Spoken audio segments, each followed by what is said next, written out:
Kind of response video to Nick Marmistic on the economy stuff, but it's not really about the economy. He asked this like open-ended question. Well, besides, fixing the economy, what other method could we use except for something economic to affix the economics? As he basically took the wealth equation off the table, as if somehow you can talk about economics without talking about ownership and how it's distributed. But whatever. So let's play the game. So he gets about 9,000 comments, all kind of wacky. That all have to do with human psychology. And so why don't we just make human beings who like eating gruel and sit around and like not having a job and like not having a life. And that'll work out just fine.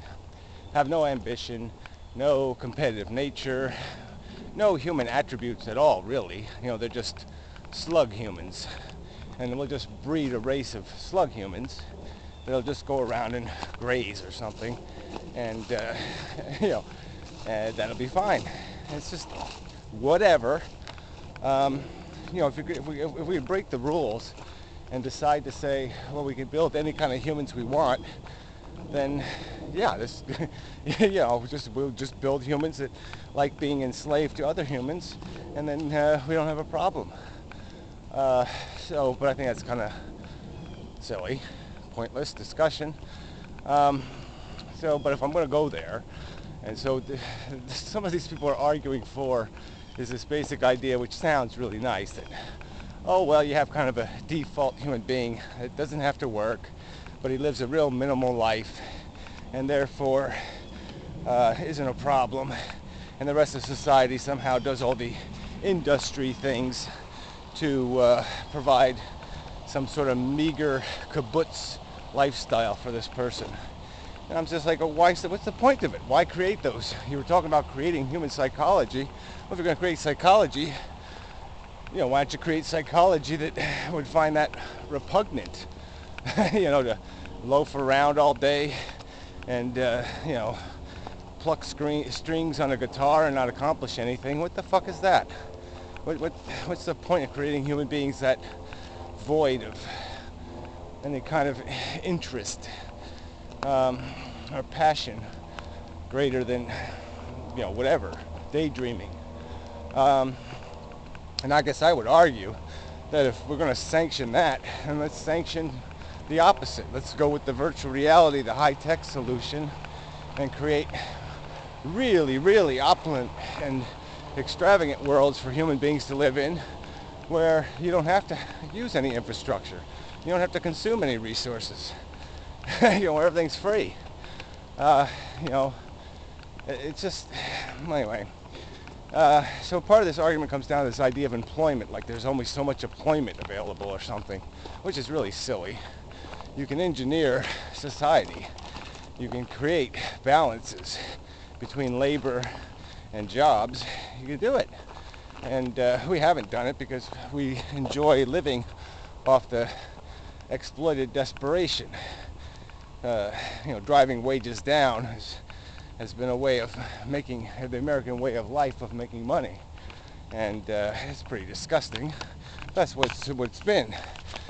And it doesn't have to be that way. And again, I'll make the argument, if we balance the ownership equation, workers could get paid 3 or 4 times what they're getting paid now. So they wouldn't have to work as hard. Or they could choose to work just as hard and be 4 times richer. That's just a fact. So it seems to me that's the much more logical fix for the problem.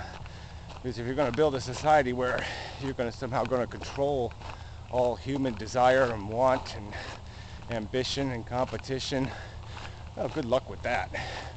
And if we're allowed to go there, then I say you just take the next step and create human beings like me who don't give a fuck about the next generation. You don't need to make no babies anyway. And then we can end this mess. We won't have to worry about managing it anymore. So, it's all a pile of shit. Stupid way to frame an argument, in my opinion. It doesn't go anywhere. It's all fantasy talk. Because we can't put the realistic solutions on the table. So Nick, again, he throws in these little digs against big government. Big government's the problem. Big government, big government. And I would agree that big government welfare, like let's socialize this and socialize that, is a big problem. As long as there's no competitive socialism. A public option should always exist in terms of our choices. But the idea of government like guaranteeing something like health care for everyone equally is kind of silly. And it's a huge waste of money because it's not very productive expenditure. I'm not saying there shouldn't be a minimum, but the idea that you spend millions of dollars keeping one individual alive in a world where you can buy a life for 50 cents is simply, it's nonsensical values. It's irrational. It might make people feel emotionally better, but it's irrational. It's just plainly irrational. It doesn't make any sense to kill 500 people to save one. Stupid. It's illogical.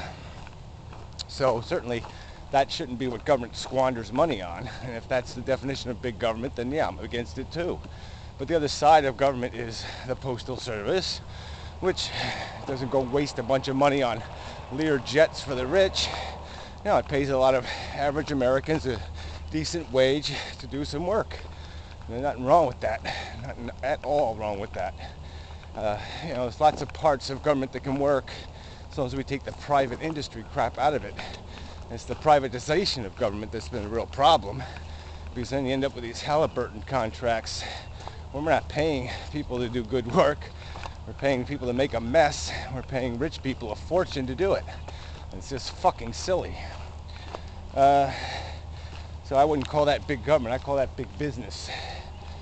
I call that rich man's agenda. It's not the human agenda. So again, the bailout, is that big government? I don't see that on the socialist side of the ledger. I don't see that as traditionally big government idea.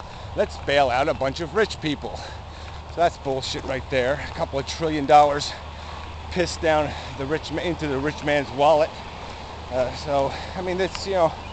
but like I said, you want to talk about dumb government subsidies? Fine.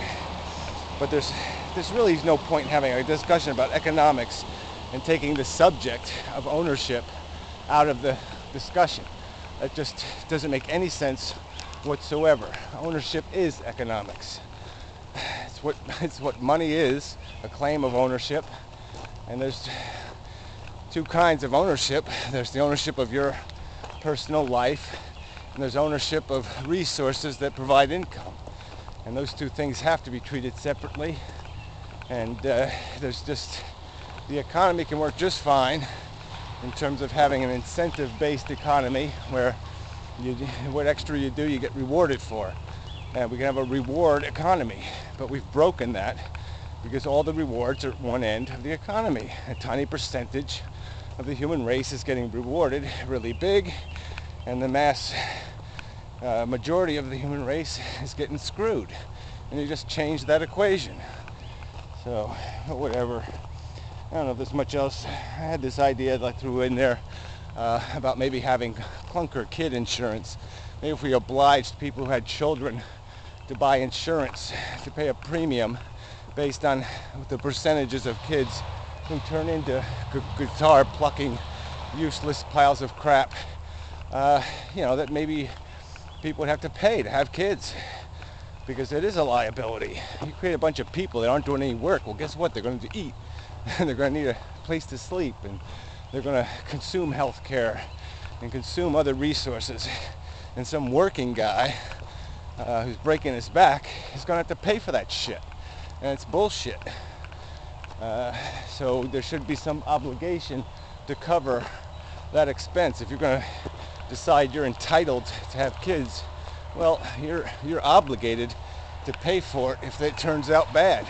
If they turn out to be a huge social liability, you should account for that. Why should somebody who didn't take the risk have to account for it? Alright, enough of the video noise. Till later.